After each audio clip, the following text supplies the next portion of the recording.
Hello and welcome to Thursday's special interview here on Viking.TV with me, Anne Diamond. And this week we're celebrating the Mediterranean with an in-depth look at the food for which it is so famous. Nowadays we call it the Mediterranean diet, now known to possibly be the healthiest way to eat, with enormous benefits for us as well as being delicious. But what exactly is the Mediterranean diet, and how important is its main ingredient, olive oil?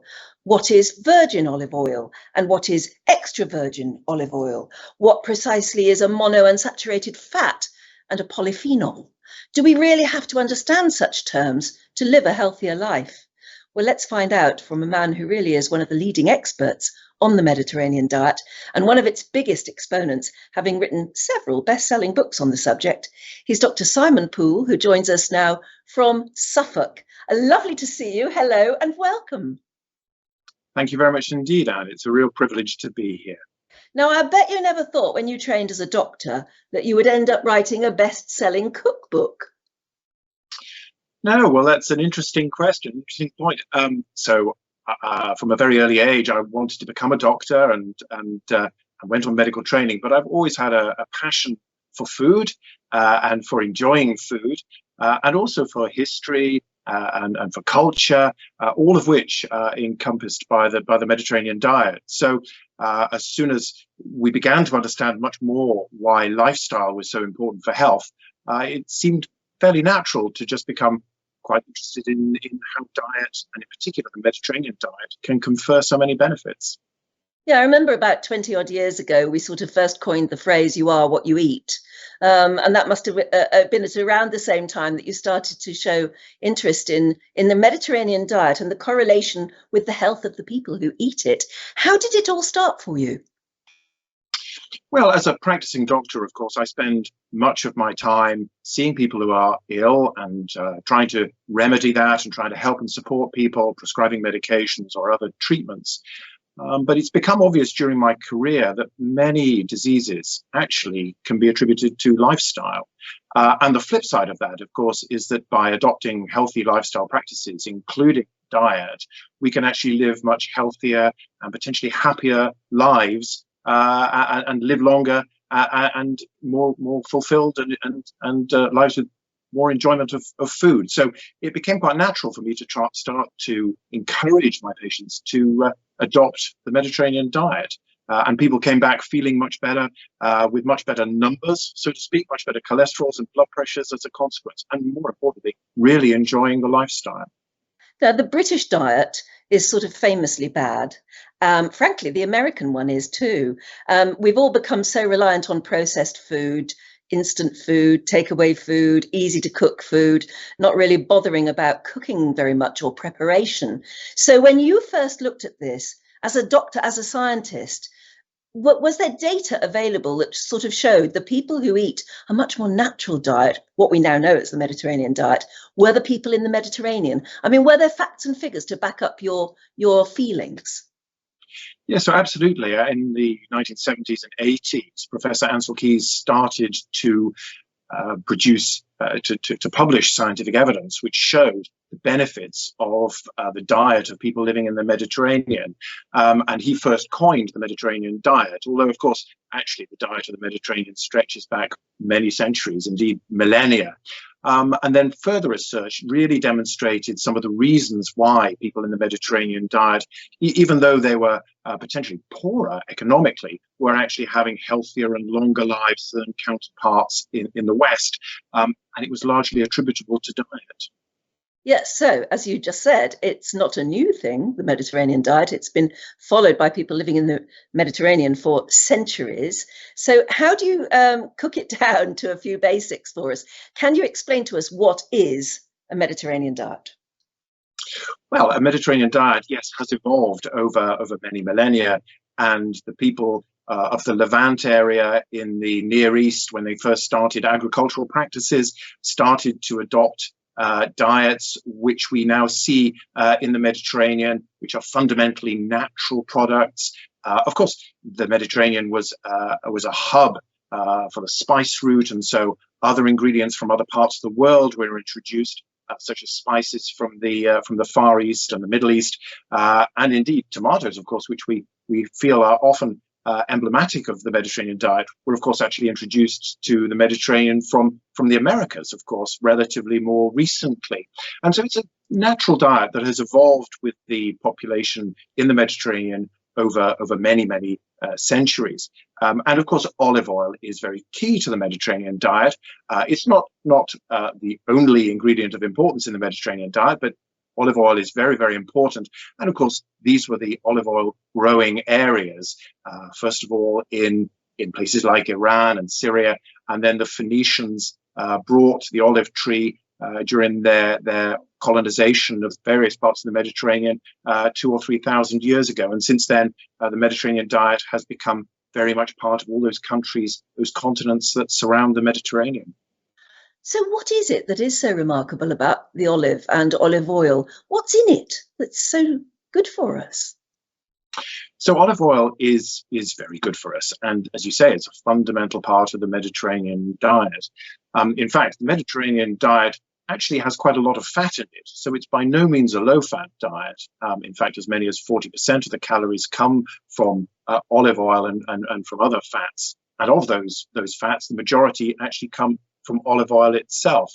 So olive oil is fundamental to the diet, and it's used everywhere. It's used for dipping, for adding to bread, for drizzling, but also for cooking as well. And we know that it's a very healthy fat. So it's a monounsaturated fat, so it doesn't negatively affect your cholesterol. But perhaps more importantly, we're discovering some even more interesting secrets about, in particular, extra virgin olive oil, with its anti-inflammatory and antioxidant components called polyphenols. And these seem to have a really beneficial effect on decreasing inflammatory drivers in our bodies, which are often the root cause of many chronic diseases. Okay, so we've come to this already now, the science bit. Virgin olive oil and extra virgin olive oil, what is that? What does it mean? What's the difference? So extra virgin olive oil is really the best quality olive oil, and it's the natural juice from the first pressing of fresh early harvest oils, and it has to meet certain criteria to be defined as extra virgin olive oil. And those criteria are based on sensory measures, so how it tastes, in other words, fruity, a little bitterness and pungency, which are positive features, and a particular chemical analysis which demonstrates that it's low acidity, and so it passes the extra virgin criteria. And this is the most healthy oil because by virtue of its freshness, it will be least oxidized and therefore richest in these antioxidant components, which give it the health benefit and also give it some of the taste attributes as well. Now, olive oil itself is a refined product. So if there's oil that doesn't meet the extra virgin criteria, either through taste or through chemical analysis to show that it's unoxidized and fresh, it will be effectively refined and shipped off to a refinery where it will be made into olive oil, which is a good fat, a healthy fat, but doesn't contain these antioxidants, polyphenols, that we see in extra virgin olive oil. And virgin olive oil, finally, you don't see much virgin olive oil around these days. That's oil that isn't quite poor quality enough to be refined into normal olive oil, but doesn't quite meet the criteria of being extra virgin olive oil. But mostly on our supermarket shelves, we'll see either olive oil, which is a refined product, which is less healthy, or the real deal, which is the extra virgin olive oil, which is the freshest and best and most healthy of olive oils. Yeah. So the extra virgin olive oil is the first pressed and the best quality to watch out for. But basically what you're saying is you're taking olives, and we just saw an amazing photograph there of all the different sorts of olives you can get, incredible different colours, I suppose, from different parts of the Mediterranean and elsewhere. But you're taking something and you're pressing it. So it's almost a fruit juice, isn't it? Well, absolutely. It's a fresh fruit juice. I mean, botanists would tell you that an olive is a drupe, not a fruit, but it is very similar. So, yes, it's the fresh fruit juice. And that's what makes it different from all other oils, which are seed oils, effectively. The majority of oils that we have otherwise sunflower or from canola or rapeseed oil. Those are seed oils, which often have to be extracted at high pressure. This is a dynamic fruit growing on a tree in an environment, changing with that environment. Indeed, actually, the tree responds to various stresses in the environment by producing more of its protective antioxidants, which, as I said, benefit our health. So it's an amazing tree in its environment, from which is harvested this amazing fruit juice, although it's predominantly fat and therefore an oil. Yes, and that's why it's pretty unique. Just to witness that sense of dynamism, you talked about it being a dynamic process. Let's get out and about. And Viking's own Karina Hagen went to visit an old-fashioned horse-drawn olive oil mill in Dubrovnik, and she actually watched how extra virgin olive oil has been made for centuries. In the tiny village of Orasac on the Croatian coast, we found a window into the past. This is an old tradition. Yes, this is tradition system, produce olive oil. This 250-year-old mill is a living museum of how olive oil was made long ago. The horse go around 45 minutes for squash 200 kilos. Okay, good horse. The fresh olives are methodically crushed into a thick, rough paste, which is then placed into an enormous press. These are coconut bags? Yes, this is coconut bags. Modern methods are, of course, much more hygienic and efficient, but Marto de Bel keeps his primitive mill running as a way to illustrate the old traditional techniques of generations past. It's fascinating and certainly gives me a new appreciation for olive oil. You're very strong, they're very heavy. Must be very strong, yes. Solid oak blocks, probably the same ones Marto's been lifting since he was a boy, are added to squeeze the paste. But it takes much more to coax the olive oil out. Now we are the horse. We are people. How many passes does it take? Marto tells me the number is determined by feel. This mill is a real treasure of tradition and heritage. A chance to look at just how hard life was not that long ago. Oh yeah, it gets tighter and Thank you. tighter. Yeah. Finally, the olive oil is skimmed off, then left to sit for 15 days to let the impurities settle out. This is organic, Yes. handmade, extra virgin olive oil. The best. From The best. Croatia. We look forward to sharing Croatia with you, its ancient cultures and traditions. It looks wonderful, doesn't it, to see that very basic process. I don't know if you've been there, because I know you have been on several Viking cruises, haven't you? I have been on several Viking cruises and not visited that particular mill, but I have visited mills with the guests of Viking cruises, and it's been a fantastic experience and incredibly educational. And you know, those techniques stretch back really 2,000 years in terms of the way olive oil was produced. Of course, now, as the videos explain, produced in much more controlled environments to make sure that those antioxidant and anti-inflammatory components of the oil are best preserved. But it's an extraordinary tradition, and it's just a wonderful thing to see. Now, I know you have said that probably we should all be drinking or eating or tasting 2 to 3 tablespoons, I think, of olive oil a day. That sounds like a lot. So is it a lot? What are your tips for making this a reality? Well, so, I mean, first of all, with regards to the quantity, so much of the science that shows the benefit of the Mediterranean diet looks at people who are consuming between 30 and 50 mils, in other words, that kind of tablespoons of extra virgin olive oil each day as part of their Mediterranean diet. And these kind of studies show, for example, as much as a 44% reduction in risk of heart disease if you're consuming that amount of extra virgin olive oil as part of your diet. And the Mediterranean diet supplemented with those levels of extra virgin olive oil has in one study shown the reduced risk of breast cancer of up to 60%. So these kind of quantities really appear to deliver extreme and real benefits to health. So then the question is, well, how do people in the Mediterranean get that kind of quantity in? And of course, part of the key is that they use it for cooking. And of course, extra virgin olive oil is not the only beneficial ingredient in the Mediterranean diet. And there are plenty of really healthy components in other elements, in some of the vegetables, some of the fruits, some of the beans, the other ingredients in the Mediterranean. And often these ingredients mix together during the cooking process, and there's an exchange of nutrients, and it sort of turbocharges those individual ingredients to give real benefits for health. So I would say the practical way is to just have it as the only oil, the only fat in your kitchen. Use it for cooking, use it for enjoying, for drizzling, for tasting, but use it on a daily basis, and really as part of every meal potentially. That means have a bottle of extra virgin olive oil on your countertop in the kitchen next to wherever you prepare food, and use it instead of probably anything else that you might. Is that important?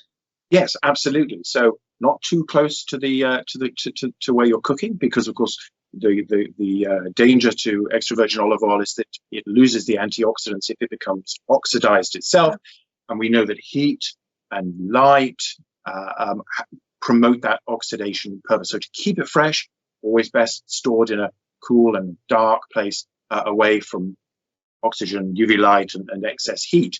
But yes, use it on a daily basis. And I personally quite like to have an oil I use for everyday use, which is affordable, perhaps sold in 3-litre or 5-litre cans, and then perhaps a little special oil for the table, which is one that just has some exquisite taste profiles and more complexity. And one can become quite an olive oil sommelier, just like tasting wine. There are some amazing oils out there that have fantastic taste features. But if I were pan frying a fillet of salmon tonight, could I use olive oil in the pan? Or is it, because I've always been told that you don't use olive oil for frying? Yeah, you absolutely can pan fry, certainly pan fry and saute. It's down to a smoke point, and that's the point at which oils change when subjected to heat. So that's the point at which they become oxidized effectively. And the smoke point of extra virgin olive oil is about 210 degrees. And most of the cooking we do is 170, 180, maybe 190 degrees maximum for deep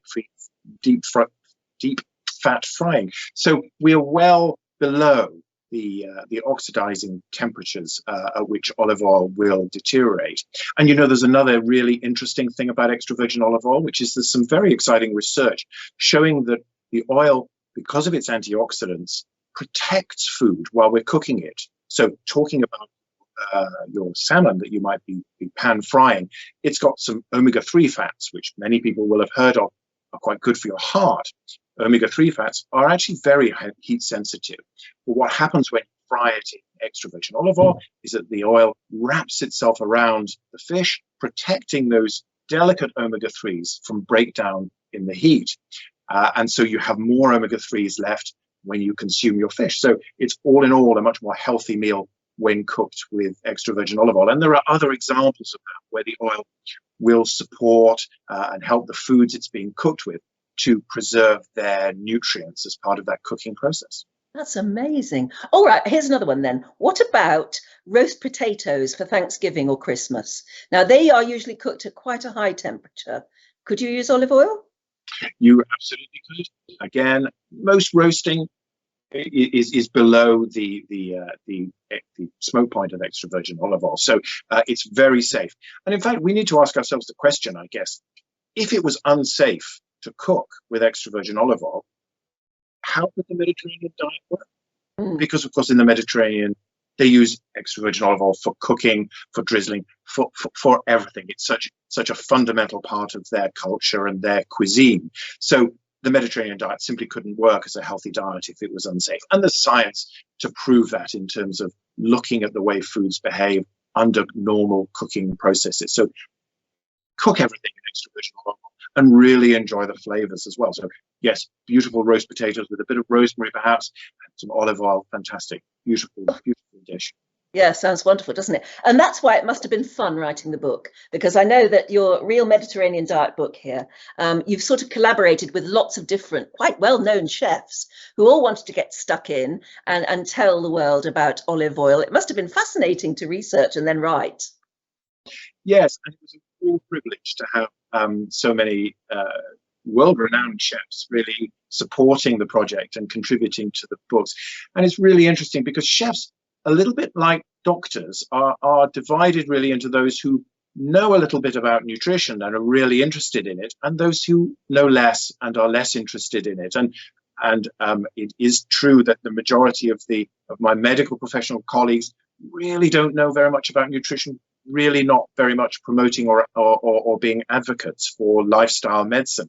And the same is true of chefs, but the chefs who have produced the recipes for the book are those chefs who I've met on my travels, who are particular ambassadors for the Mediterranean diet, and they really understand how to make the ingredients work together to really achieve all those nutritional benefits of the diet. Yes, because I know a lot of people will automatically recoil and say, oh, but that's just for people who want to eat rabbit food. Oh, but there are some beautiful and amazing dishes that they prepare in the Mediterranean, and anybody who's been able to go to the Mediterranean and indeed see some of these recipes can see how beautiful they are, and really how they vary in complexity. So in some ways, you can produce a very, very simple Mediterranean diet meal, or you can produce something rather more complicated, which takes a little bit longer in the kitchen. But it's, as long as you apply the fundamental principles of the diet, which are outlined in the book, then you can derive the benefits. I mean, one example of that, for example, is something called sofrito. And sofrito is a very simple recipe which combines extra virgin olive oil with garlic, with onions, with tomatoes, sometimes with a little bit of celery and pepper, just fried together and put on some bread, which the Spanish often have for breakfast. And you know, the fascinating thing about that very simple recipe is that you can take a group of people and feed them a poor diet for a day or two. You can measure markers of inflammation in their blood. You can give them a dose of sofrito, and you can show that the levels of inflammation in their blood just a few hours later have declined. Really? And so they are in a much more physiologically healthy place just from having had this simple dish of antioxidant and anti-inflammatory rich sofrito. I didn't know it could have that fast an effect. That's amazing. That is extraordinary, and that is what we're beginning to understand now from the science, because we used to think, and I used to believe as a doctor that basically our health of today was a cumulative effect of our unhealthy past, and there was nothing we could do about it. But actually, it really now appears to us that what we eat today has an impact on our health today. And that, I think, is a really interesting development in the understanding of nutrition. And as far as a doctor is concerned, that means we all like instant gratification nowadays, don't we? I suppose we want to see something happen now. If you're able to prove to somebody, to a potential patient, that this can make a difference, and it could make a difference today or tomorrow, that really is compulsive, isn't it? Compelling. Yes. I think that's exactly right. And telling that story and explaining how what you eat now will affect how you are and your health today and tomorrow you're absolutely right, a compelling story, and actually a really good news story. And alongside the Mediterranean diet, which is also, I think, a very good news story because it's so enjoyable. I mean, most people, I think, regard diets as being negative things which restrict what you eat. You know, the diet stands for dare I eat that. But actually, the Mediterranean diet is a beautiful way of life. And again, the science has shown that people adopting the Mediterranean diet are much more likely to stick to it in the long term as a diet to healthily and gradually lose weight, but also to improve overall health. And that's actually something that's sustainable in the long term because it's such an enjoyable way of life. I mean, the more we hear you talk about it in those terms as well, I don't know why we're not all banging the drum and I don't know why the world governments aren't saying more about this. I mean, I gather from your diet book, your recipe book, that olive oil can even be used in cakes and sweet desserts. So it's versatile. And like I said, it should just be always there, shouldn't it? Yes, absolutely. It should be omnipresent. It should be ubiquitous as it is in the Mediterranean diet. And one of my favorite recipes is to mix very, very dark chocolate with extra virgin olive oil and heat it gradually. And then you get a beautiful, perhaps put in a little bit of orange juice. You get a wonderful combination of olive oil and chocolate and orange juice. Of course, we know that chocolate contains some very important anti-inflammatory polyphenols, not the same ones as in extra virgin olive oil, but again, dark chocolate's very good for you and has become integrated very much. It's a relatively recent introduction in the Mediterranean diet, but now it's very much encompassed in the Mediterranean diet. So it's a very enjoyable, delicious, and really healthy diet. What are the other main ingredients then of a Mediterranean diet? I mean, I said you mentioned tomatoes earlier. Thank goodness, I love tomatoes. But what else? Is it always salad foods? Not just salad foods. So the thing in the Mediterranean is they eat a really broad range of vegetables, and they eat quite a lot of vegetables, and they are very multicolored. So they eat about 3 times the quantity of vegetables a day in the traditional Mediterranean diet than we do in Western diets. So it's about multicolored, and incidentally, those colors often denote some of those antioxidant, anti-inflammatory components within the vegetables. Plenty of fruit, lots of beans, whole grains, as opposed to the kind of sugars that we have in our diet. As you said at the beginning, very little by way of processed food, some poultry and fish, lots of herbs and spices, of course, the ubiquitous olive oil, perhaps some fish, less reliance on red meat, certainly less processed food, and less simple sugars. And putting those ingredients, nuts and seeds as well, which are again an important part. And when you put all those ingredients together and you look at the way those affect our health, they tick all the boxes. So they're all low glycemic index carbohydrates, which means the sugar rise is very low, which reduces the risk of obesity and diabetes. So they're good quality carbohydrates, they're good quality proteins, whether they're from plant sources like beans or from fish, good quality proteins, good quality fats, the fats predominantly from olive oil and nuts. And so they tick all of those nutritional boxes. And then you get down to what I think are even more interesting components, which include these polyphenols that you can read about in the book, which are these anti-inflammatory and antioxidant components, which are very rich in a lot of vegetables and fruits, and also olive oil, things like nuts and so on. They're compounds which are produced by the plant to protect themselves from the environment, and they can protect us as well in terms of their antioxidant effects. You haven't mentioned cheese. Does cheese fit in? Cheese very much does fit in. And, a lot of the debate these days about nutrition has been circling around fats, whether or not you should have a low-fat diet, or whether saturated fats are very, very bad for you, perhaps because they raise your cholesterol. But actually, the reality is that we don't eat these what's called macronutrients just as macronutrients. We eat food. And so actually one has to look a little bit deeper and say, okay, so what is the food that I'm eating? So you can eat cheese. That will contain some saturated fat, but at the same time, it'll be really positive for your gut microbiome, really supportive of that. And in particular, some aged cheeses will have that effect on your gut microbiome. So they'll be really, really good for that.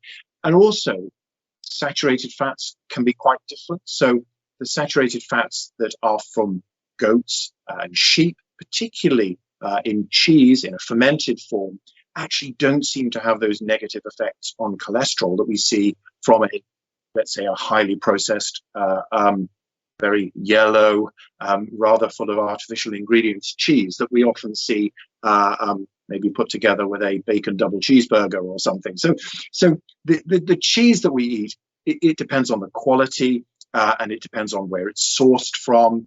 And they've even shown that actually it depends on what the animals have been eating. So the nutritional makeup of the cheese can even depend on the kind of diet, the kind of foraging that the animal has been allowed to have. So you should always ask what your food ate, because actually that can even be important in nutritional terms. And that's across the spectrum, not just for cheese, but for example, where people do eat red meat. In Spain, for example, they have an Iberian pork, and those wild pigs roam around eating acorns and all sorts of other interesting plants. And actually, you can look at the meat from an Iberian pig, and it's really very different from the kind of white rather pale meat that we get from a mass-produced pig here in the UK or the USA or elsewhere. So it's important to look at food in the round, I think, and look at the quality of the food.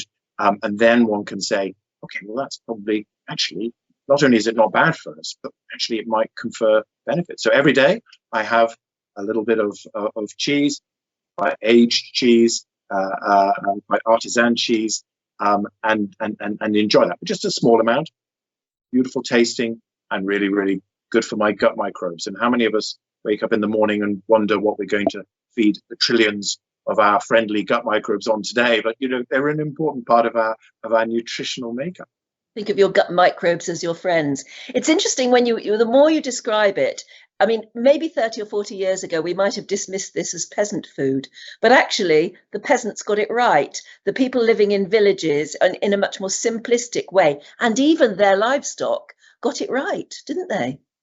Well, that's absolutely right. And one of the stories about Professor Ansel Keys, who I mentioned earlier on, who was the first person to define the Mediterranean diet, was that he went on a visit to a little village called Nicotera in Calabria, and asked the locals to show him what they ate and what they cooked, which he expected to be what the Italians called cucina povera, which is poor cooking, but actually really tasty and really healthy, but actually made up of relatively inexpensive ingredients. And the story goes that the hosts in Calabria were so keen on impressing him that they spent a month's wages on a neighbor's pig and slaughtered it in his honor and fed him with this very, very special meal. And he said, but surely this is not what you eat every day. And they, of course, came clean eventually. But it was a typical story of Calabrian hospitality. But actually, you're absolutely right. Their diet has historically been mainly plant-based, which we're now understanding, of course, is much better for the environment as well, with some meat on feast days and festivals, some red meat, otherwise reliance on fish and poultry. And I think that's the way to go, really, for health, but also for the planet as well. And fascinating that you can have an almost immediate effect. What about wine and alcohol? Where does that fit in?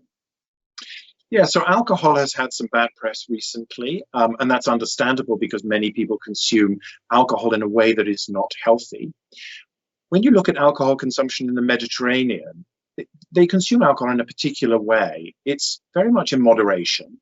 It's often wine and frequently red wine, always with a meal. So inevitably with food. And again, when one looks at the science, the way in which the alcohol is handled as part of a meal and with food is very different from if one consumes alcohol without food. And so the idea of enjoying a glass or two of wine with a meal in that Mediterranean style is actually considered to be very healthy and confers some heart health benefits.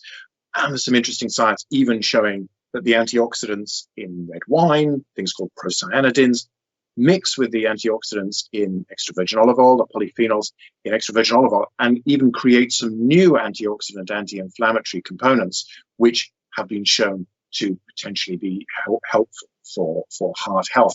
So consuming wine in the Mediterranean style in moderation is very much part of the healthy Mediterranean diet. That's the good news. But as I say, a lot of alcohol is consumed in other cultures in much less healthy and much more risky ways. So it's about the enjoyment in company with food as part of the Mediterranean diet. It's very compatible with that healthy diet.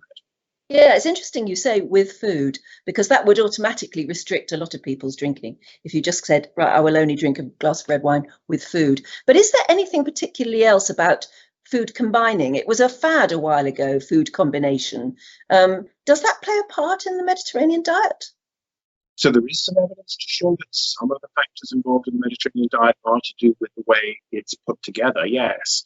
So an interesting discovery a number of years ago was the fact that if you consume carbohydrates, so if you consume, for example, pasta or bread, you'll get a certain rise in the sugar levels, a certain glycemic glycemic load of that food, of that meal.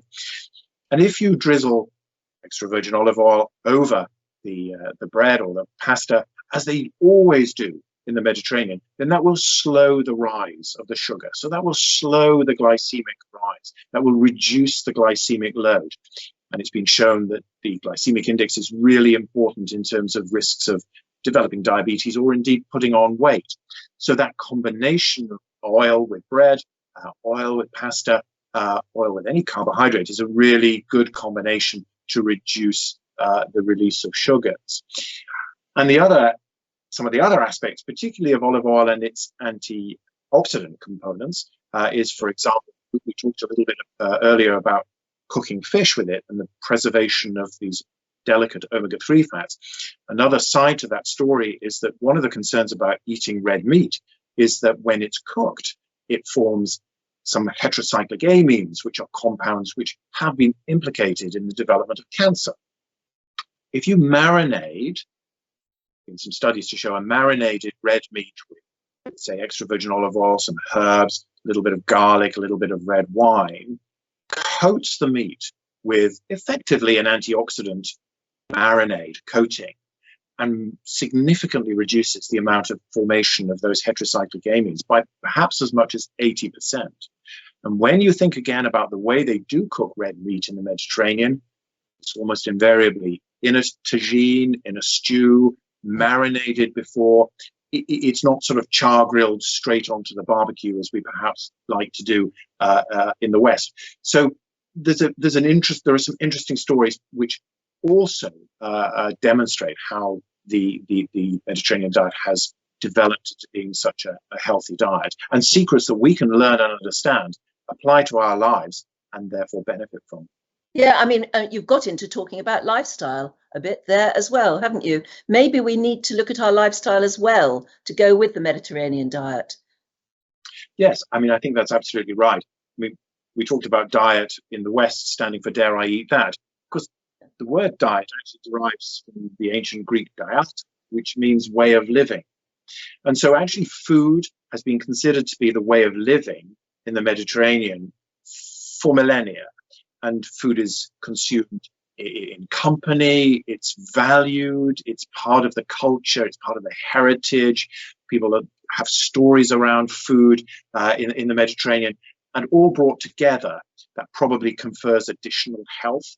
It's a little bit difficult to measure these things, but when people eat in company, they tend to consume fewer calories overall in comparison. For example, having a TV dinner in front of the TV, you consume fewer calories. You tend to drink less when you consume over time in company. And of course, the word company derives from compane, which is with bread. And so the whole ethos and tradition of the Mediterranean is eating for enjoyment, valuing food, and in company, and that does confirm the sort of health benefits, including a sense of community. And again, difficult to measure, but it has been shown that a sense of community and a sense of well-being is very much part of that. So we don't need the heat, and we don't need the sunshine. I mean, sunshine is good for us to an extent in terms of vitamin D, but you can transpose the Mediterranean lifestyle to other parts of the world that don't have the same weather, and it will still give those kind of benefits that they derive in the Mediterranean. So yes, it's about lifestyle, and that's really important. Yeah, and yet we live on a globe nowadays where fast food and eating on your own as well as eating with people, we eat far too much, don't we? Far too much in volume, let alone anything else. Tell me, what is the Olive Wellness Institute? So the Olive Wellness Institute is, you might be surprised, actually, it was founded in Australia. One of the interesting things about extra virgin olive oil is it can now be grown in many different parts of the world. So actually the Mediterranean diet continues to evolve because you have olive groves and Mediterranean style ingredients in California, in South America, in Chile produces some fantastic olive oil, as does Australia.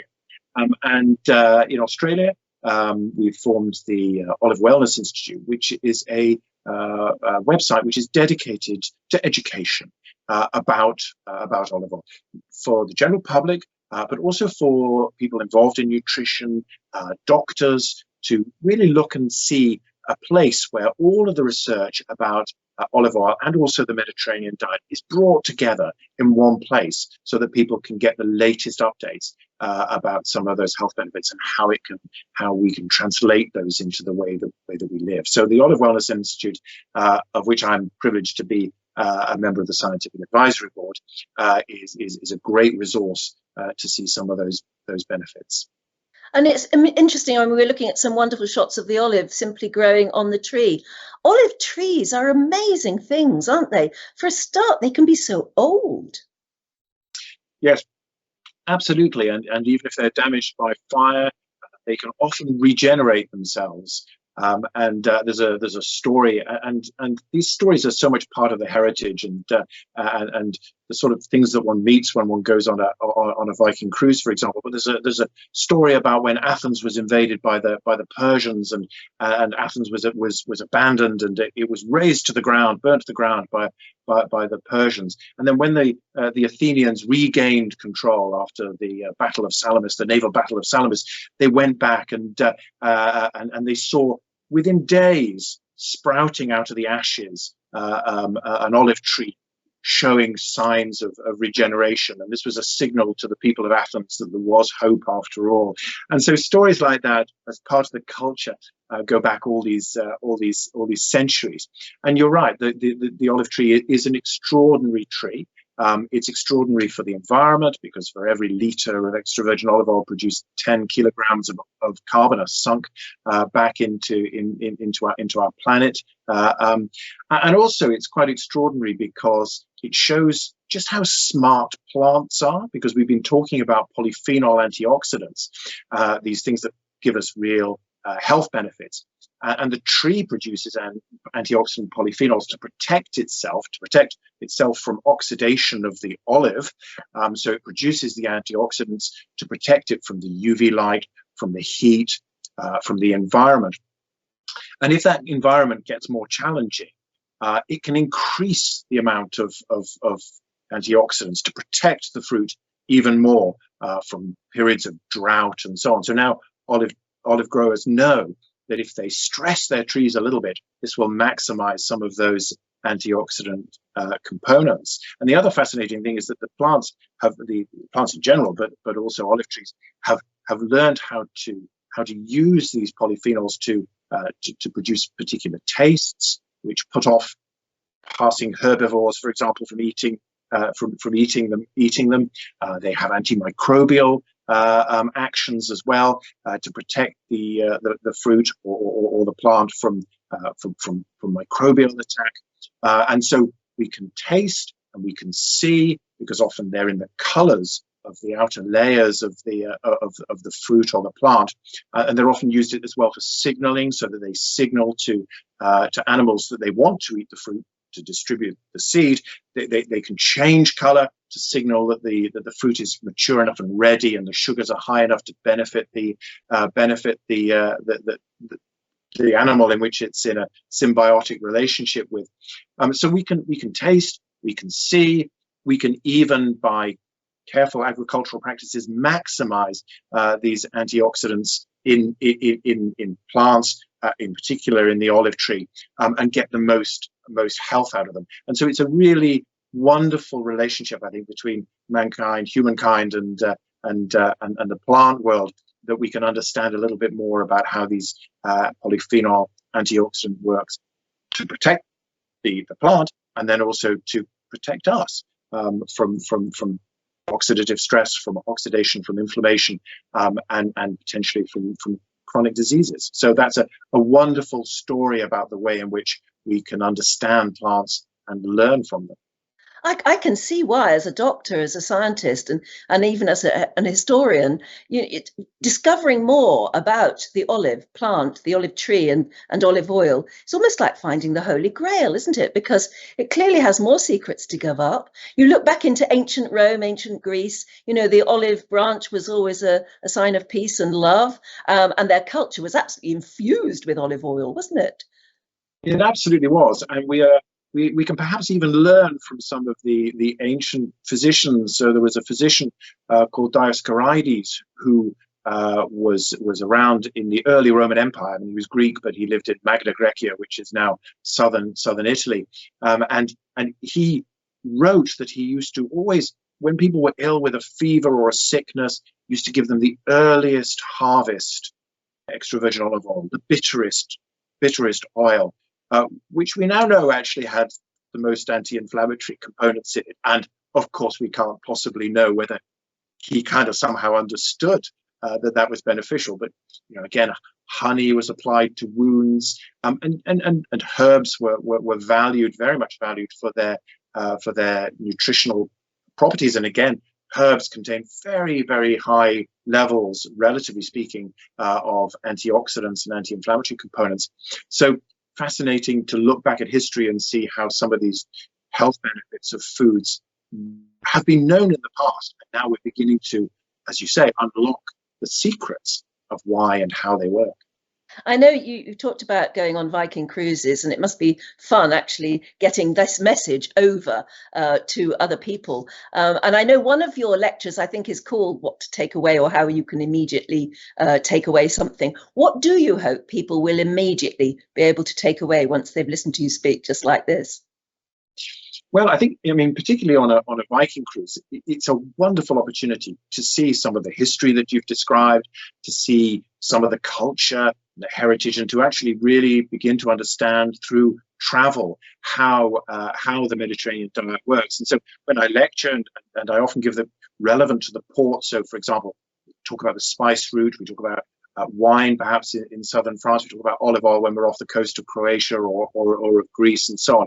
And we can make that really relevant in terms of people's understanding, and people can enjoy the cuisine as they experience the Mediterranean.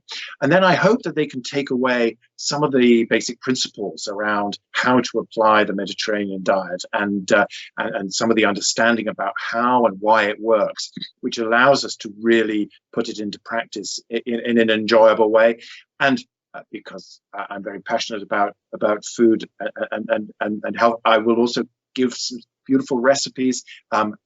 Hoping that people can go home and relatively simply begin to put in a more Mediterranean experience. And I have had very lovely feedback from people after the cruise saying how they've taken it back, and really how it's changed their way of life and changed their experience, and helped them to feel so much better. And often their physician comes back to them and says, well, actually, you're improving in so many ways. And maybe it's down, at least in part, to them adopting a more Mediterranean style diet. And I do think actually getting out and visiting these places, some of the olive oil production places, but also just amazing places in the Mediterranean where you actually see the food being grown and you sort of experience it, it stays with you, doesn't it?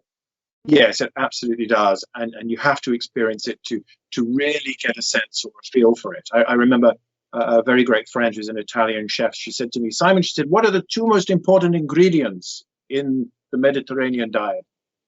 And I said, well,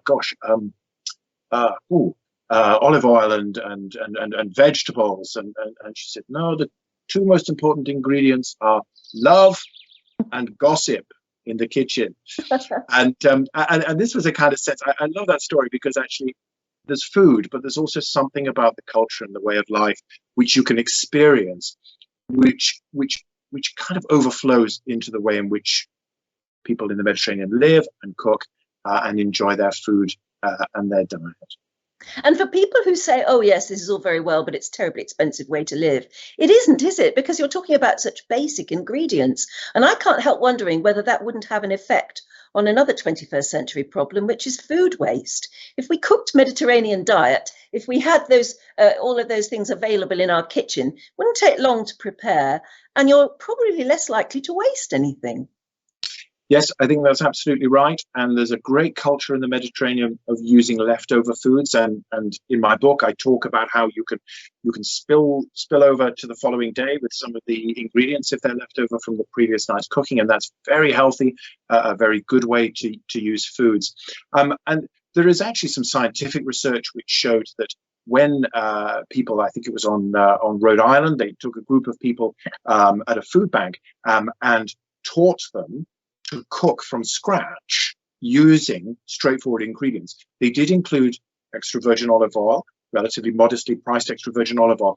And actually then they compared that with a standard shop, which often included convenience foods. It actually showed that, in fact, it could be done more economically than a standard Western diet. So you're absolutely right. It's about basic natural ingredients.